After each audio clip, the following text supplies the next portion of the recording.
fishing news is brought to you by Navionics, Okuma, Yozuri, Evinrude, Llama Glass, and the Star Island Yacht Club in Montauk, New York.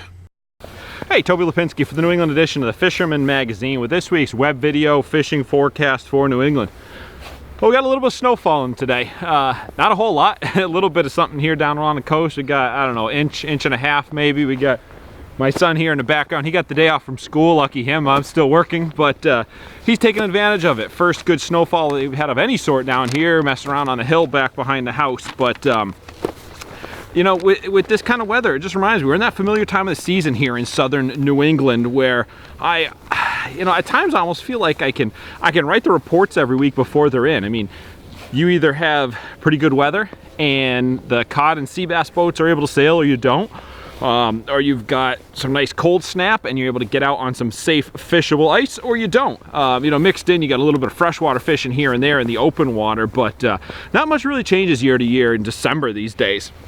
But again, today we've got some snow, but hey, tomorrow it's likely to be melted, as happened last about a week and a half ago. We had about an inch of snow down here along the coast, and geez, within 12-14 hours it was all gone and melted away. But in the past week, you saw some pretty good cold temperatures move into the region at times, and with it came the first diehards finally getting out and hitting the ice.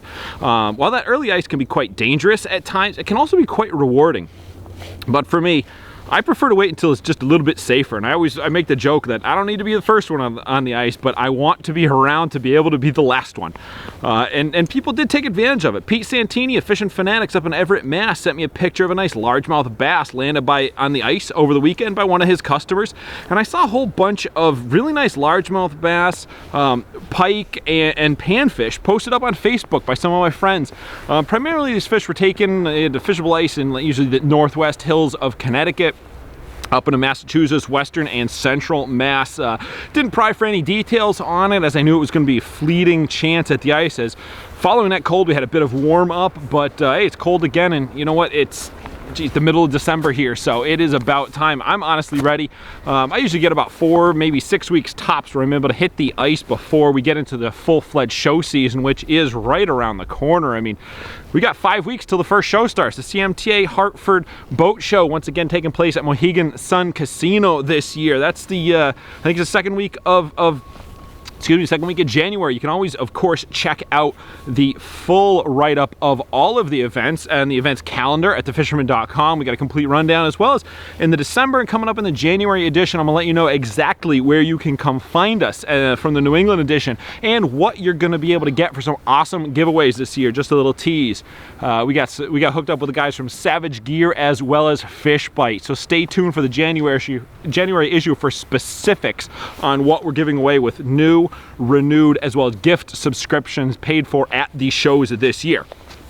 Let's see, moving along in the reports. In the salt, more of the same as we've seen in recent weeks. You got the stripers found in and around the tidal rivers, but there's still fish to be had out front.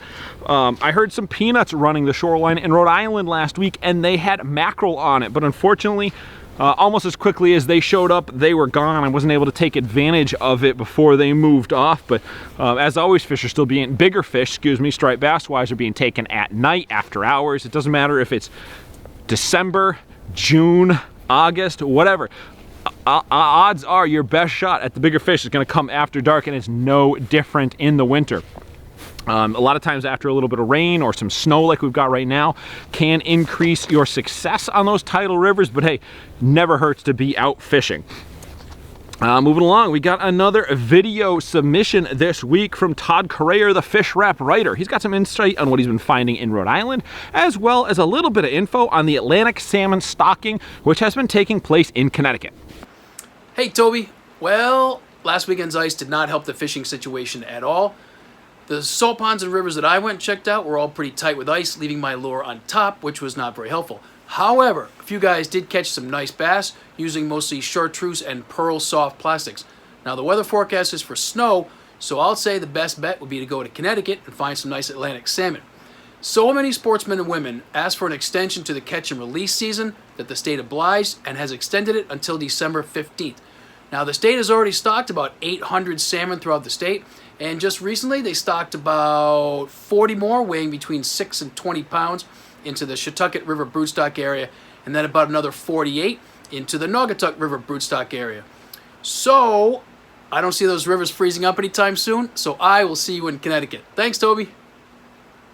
Awesome. Thanks a lot, Todd. Really happy to have you contributing those videos. Look forward to more of them. Hopefully we'll be able to get out and fish a little bit maybe this winter even and do a live or a in-person video contribution. And if you're looking to do any contributions, of course, always looking to hear what you've got going on, whether it's an email or a video, but start off the process. Shoot me an email at tlipinski@thefisherman.com and we can get going, hopefully add your reports to the upcoming videos. Let's see, Blackfishing in Rhode Island was a bit up and down over the past week thanks to that cold snap that we saw. It seemed as it got colder, obviously the fish were moving deeper, and while the success overall was still about even, it was way more on the shorts side versus keepers. Some decent keepers were still caught, but I was talking to guys, they had 5, 6, 7 times the shorts last couple of days versus what they had been seeing.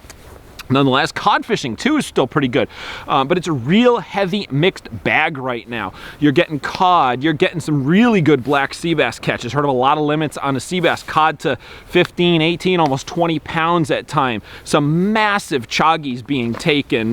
We got some haddock, some pollock, the usual suspects throughout the winter. So it's a good time right now to get out there.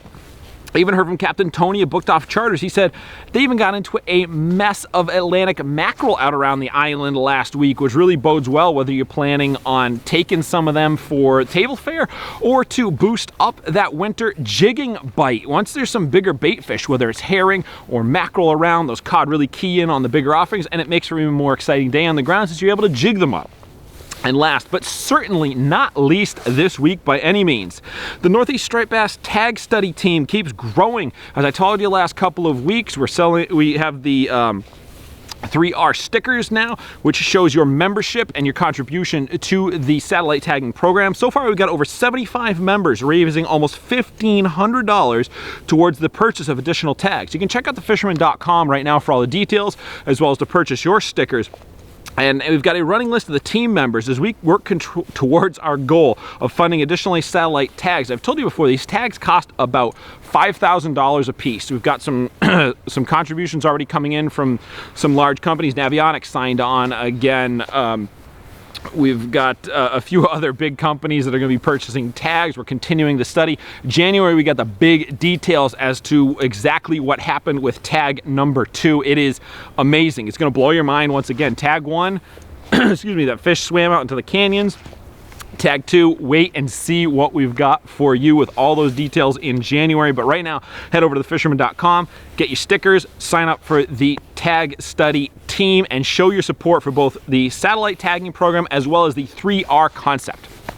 All right. Well, there you have it. I'm Toby Lipinski for the New England edition of the Fisherman magazine. Going to get to hopping on the hill with my son, maybe shovel a little bit of snow. But if you're looking to head out and fish this weekend, of course, start off your trip by visiting thefisherman.com.